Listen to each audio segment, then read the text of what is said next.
राजे मल्हारराव होळकरांचा, राजे यशवंतराव होळकरांचा, आरक्षण आमच्या हक्काचं, आरक्षण आमच्या हक्काचं, एसटी आरक्षणाची अंमलबजावणी. मतांवर प्रत्येक सरकार आहे.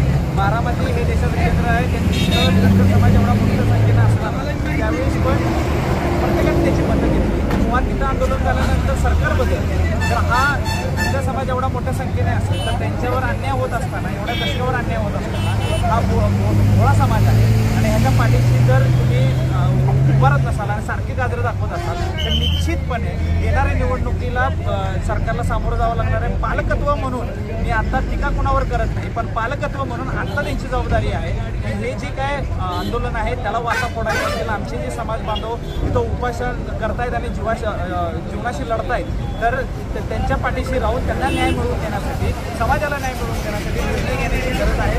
नाहीतर ह्याचे परिणाम निश्चितपणे सरकारला येणाऱ्या काळामध्ये, येणाऱ्या निवडणुकीमध्ये हा धनगर समाज दाखवल्याशिवाय राहणार नाही.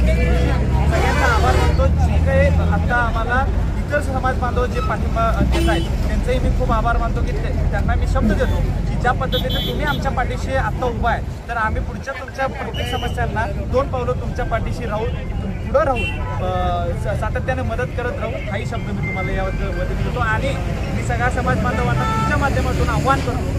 या राज्यव्यापी धनगर समाजाचं जे आंदोलन आहे पंढरपूर ठिकाणी आपल्या समाज बांधवांना पाठिंबा देण्यासाठी सगळ्यांनी आपल्या ताकदीला इथं उपस्थित राहण्याची गरज आहे. तेवढी मी सगळ्यांना तुमच्या माध्यमातून